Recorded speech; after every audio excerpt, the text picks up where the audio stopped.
Just gonna stand there and watch me burn, but that's alright because I like the way it hurts.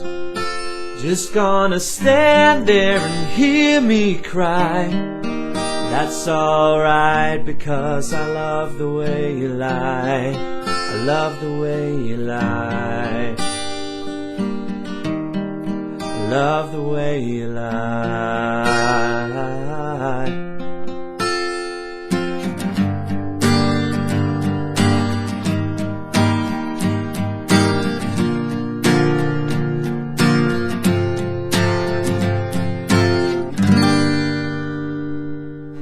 Hi guys, this is how to play Love the Way You Lie by Rihanna and Eminem.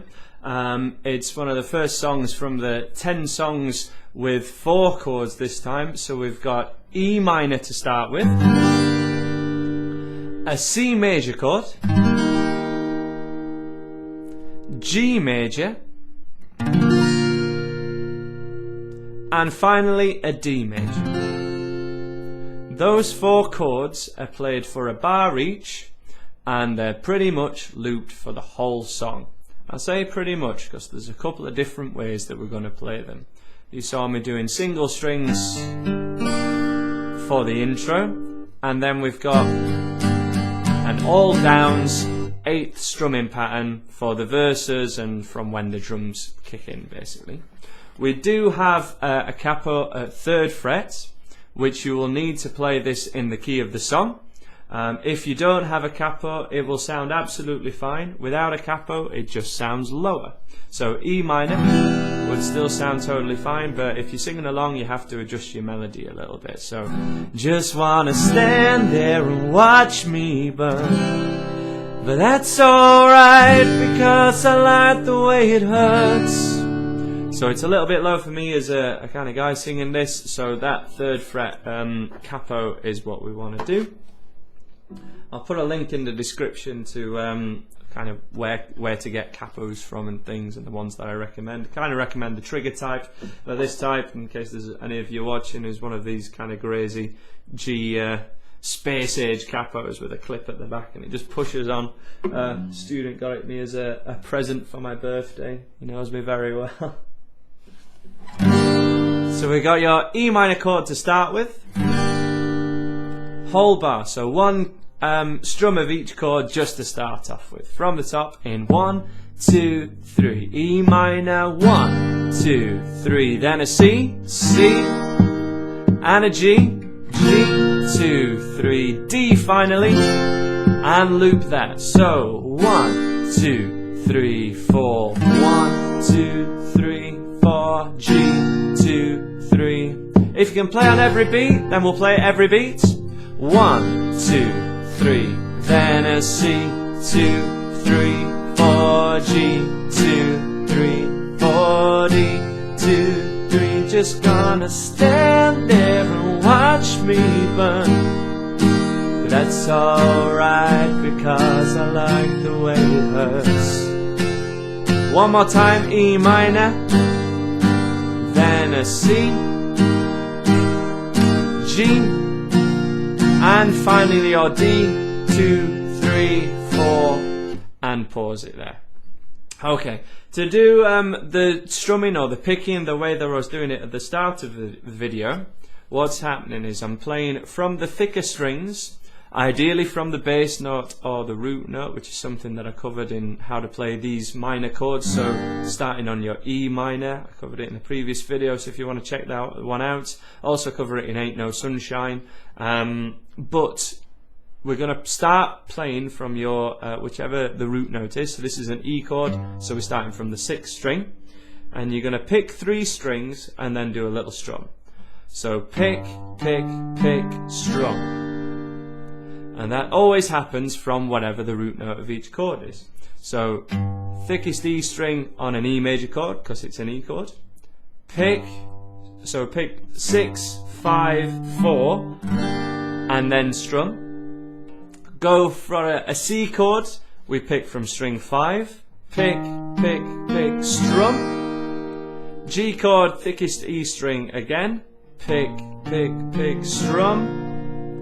And then finally, from your D, which is the open D string, 4th string, pick, strum. So you go down 3 strings every time and then do a little strum. You could do that with finger picking if you prefer, which you'd want to do thumb and your first 2 fingers and then maybe do a little strum.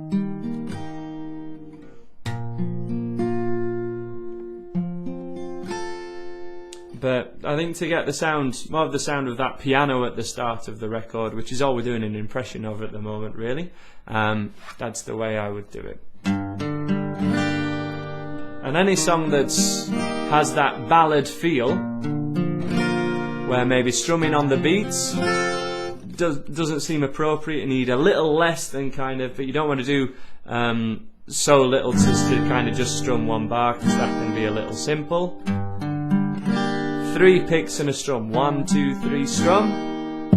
1, 2, 3 strum. D can be really cool. If you just want to pick 1 chord, if this is something that you're struggling with, pick an E minor, thickest 3 strings, so 6, 5, 4, and then a little strum of everything. Not a massive loud one, just a little one.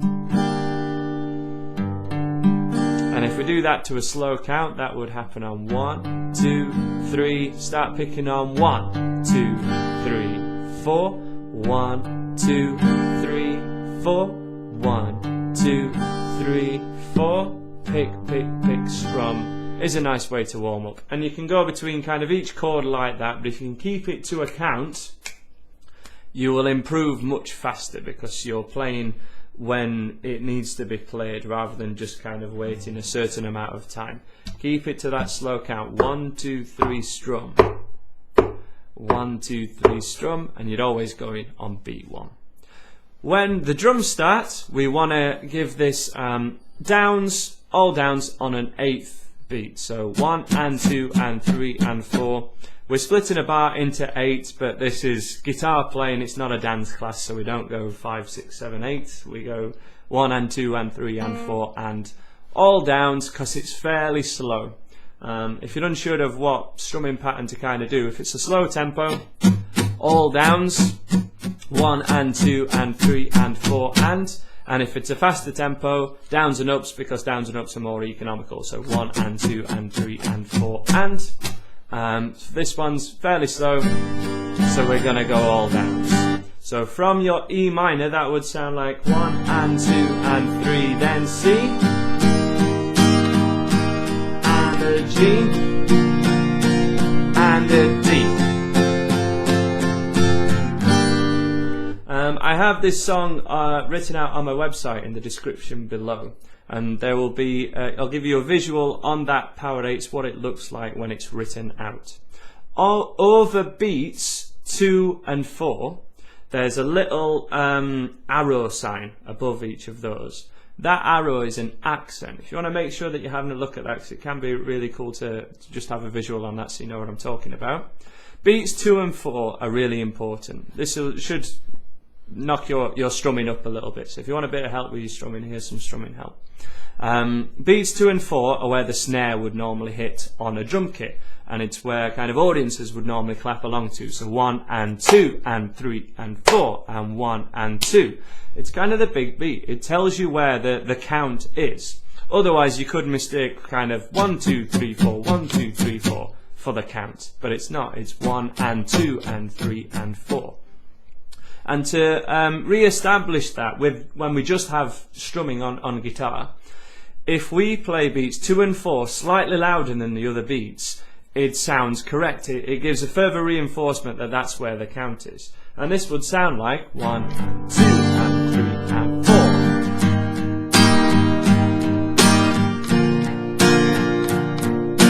4. 1 and 2 and 3 and 4 and it gives a real, as I say, a reinforcement that that's where the count is. And it makes your strumming sound more professional, so why not have a go at it? To make that one sound louder, beats 2 and 4, you might not want to just play louder on that one. Reason is there's a limit to how loud we can play acoustic guitar, and criticism of just doing kind of down strumming all the time and making everything even like this is it sounds a little loud already, and it sounds quite flat, and it can be quite samey when you're doing it for like 3 minutes or something. So what you want to do is play the thicker strings on every other one apart from 2 and 4. So all of those normal strums, just play the thicker strings, or maybe hold back on those as well to give 2 and 4 greater emphasis. So 1 and 2 and 3 and 4.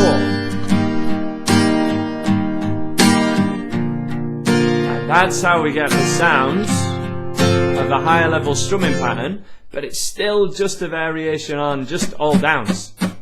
But this is where just thinking about strumming as kind of just downs and ups, there's a limit to how adept your strumming is going to get. You want to try and get a bit of movement in there, and maybe holding back on some and emphasizing others is the best way to do that, in my opinion, as well as doing maybe thicker strings sometimes, or maybe thinner strings. But it's usually thicker strings, everything. Thicker strings, everything. 1 and 2 and 3 and 4. So if you get your guitar now, and we'll just go for an E minor with this new strumming pattern. 2, 3, 4. Thicker strings, everything. Thicker strings, everything. Thicker strings, everything. 1 and 2 and 3 and 4. And that gives your strumming some real movement. So that's what I'd recommend for that one. If that's quite comfortable for you, you can also add an upstroke, which you may have seen me doing a little bit in this video, because when you kind of know how to do it, it's hard not to do it. I've been trying not to do it, but I have done it a couple of times. We're going to add a and a. So when you're doing 8 strumming all downs, we're going to go 1 and 2 and 3 and 4. Right, that's what we've done already. In between all those down strums, there's a kind of silent upward movement. There's an upstroke, right? 1 and 2. My hand keeps having to move back up. If you just catch one of those every 1 and 2 and a, 1 and 2 and a, 3 and 4 and a, it will sound even more kind of professional. It will sound even more high level. As an example, 1 and 2 and a. So hopefully you can see that I'm missing certain strums, and then down, down, down, down, up. My hand isn't moving any faster at all. It's on the same grid movement. It's always going and 2 and 3 and 4. The only difference is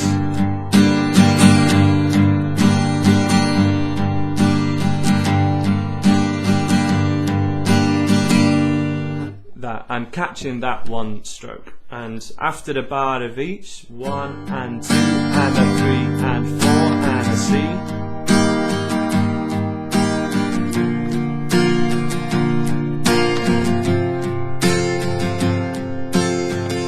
As I say, sounds really pro, and is a very go-to strumming pattern. It's one of the most common strumming patterns in kind of pop music.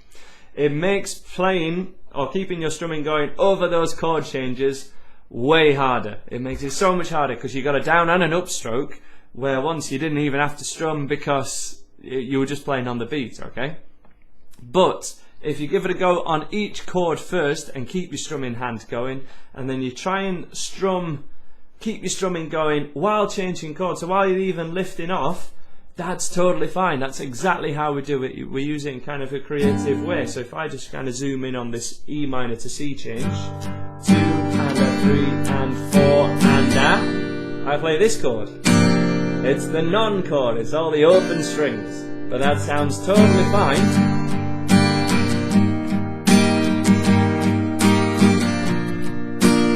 Really big point there where I had no fingers down at all and I'm playing this chord. Keep your strumming going and it sounds fine, because the percussive element of acoustic guitar kind of carries it through.